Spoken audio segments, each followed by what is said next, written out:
হ'ব লাগিব। গতিকে আপোনালোকৰ সকলোবিলাকে মই অনুৰোধ জনাইছোঁ, আপোনালোকৰ যি সংগ্ৰামত আজি বৰ্তি থাকিম বুলি ভাবিছে, আমি প্ৰায় 4-5 বজালৈকে ইয়াত এনেকৈ থাকিব লাগিব, নোখোৱা নেমেলাকৈ।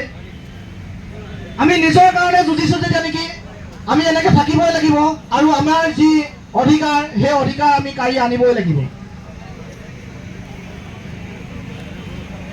আমি আজি বিভিন্ন জিলাৰ পৰা ইমান দূৰৰ পৰা গোটেই ৰাতি টোপনি ক্ষতি কৰি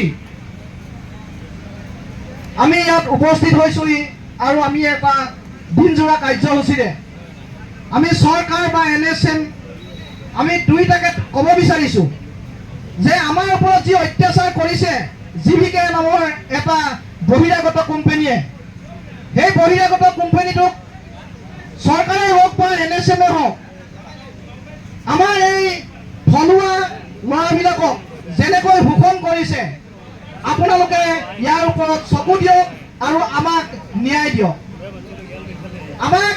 আমি ন্যায়ৰ বাবে যুঁজিছোঁ, আৰু আপোনালোকে এই ন্যায় আমাক দিবই লাগিব। তাৰ বাবে যেনেকৈ নহওক আমি আৰু আমাৰ যি সংগ্ৰাম, এই সংগ্ৰাম কৰি যাম আৰু আমাৰ অধিকাৰ আমি কাঢ়ি লৈ আহিম। গতিকে সকলোটি সতীৰ্থকে মই অনুৰোধ জনাইছোঁ, আপোনালোকৰ মনৰ আশাবিলাক এৰি নিদিব। আপোনালোকে এটাই কামনা কৰক, আমি যি কাৰ্যসূচী লৈছোঁ এই কাৰ্যসূচীত আমি জয়ী হ'মেই, আৰু আমাৰ যি অধিকাৰ আছে সেই অধিকাৰ আমি কাঢ়ি আনিব সক্ষম হ'ম। এতিয়া কথা হ'ল, জীৱিকা এটা বহিৰাগত কোম্পানী হয়, আৰু সেই কোম্পানীটো আমাৰ নিজৰে সতীৰ্থ কেইজনমানে তেখেতলোকৰ লগত মিলা মিছা কৰি আজি 3000 কৰ্মচাৰী পৰিয়ালৰ ভৱিষ্যত নাইকিয়া কৰিব খুজিছে। গতিকে আমি তেখেতলোকক এইটো কথাও জনাই দিব লাগিব যে তেওঁলোকে এটা উজনি অসম নামেৰে এটা ইউনিয়ন কৰি তেখেতলোকে যি কৰিব বিচাৰিছে সেইটো কোনো তেখেতলোকৰ কাৰণে সেই উজনি অসমৰ কোনো অৰ্থ নাই। কিয়নো উজনি অসম বুলি ক'লে অকল তেওঁলোকে নুবুজায়, উজনি অসম বুলি ক'লে আমিও আছোঁ তাত। আজি শিৱসাগৰ আহিছে, আজি চৰাইদেউ আহিছে, আজি তিনিচুকীয়া আহিছে, আজি ডিব্ৰুগড় আহিছে, আজি ইয়াত ধেমাজি আছে, লখিমপুৰ আছে।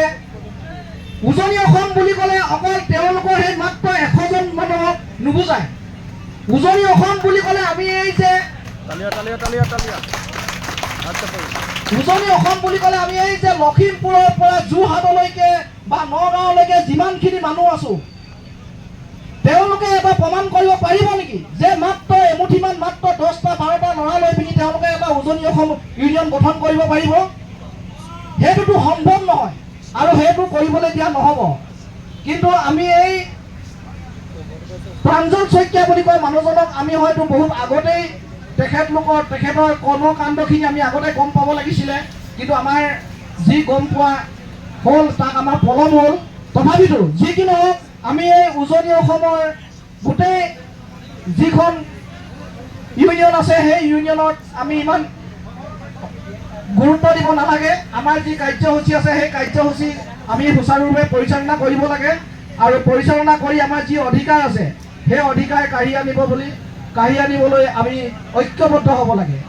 সদায় আপোনালোকে মনত ৰাখিব, যিমান সংগ্ৰাম হৈছে, যিমান মানুহে আজি এই সংগ্ৰামৰ পৰা তেওঁলোকৰ প্ৰাপ্য অধিকাৰ পাবলৈ হৈছে, এখন ঐক্যবদ্ধ সংগ্ৰাম হ'লেহে সেই আমাৰ যি প্ৰাপ্য যি অধিকাৰ সেই অধিকাৰ আমি কাঢ়ি আনিব পাৰিম।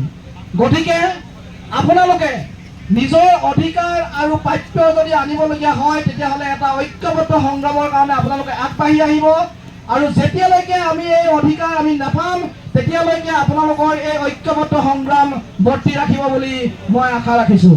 আৰু ইয়াকে কৈ মোৰ শিৱসাগৰ জিলাৰ পৰা মই এই মন্তব্য সামৰণি মাৰিছোঁ। ধন্যবাদ।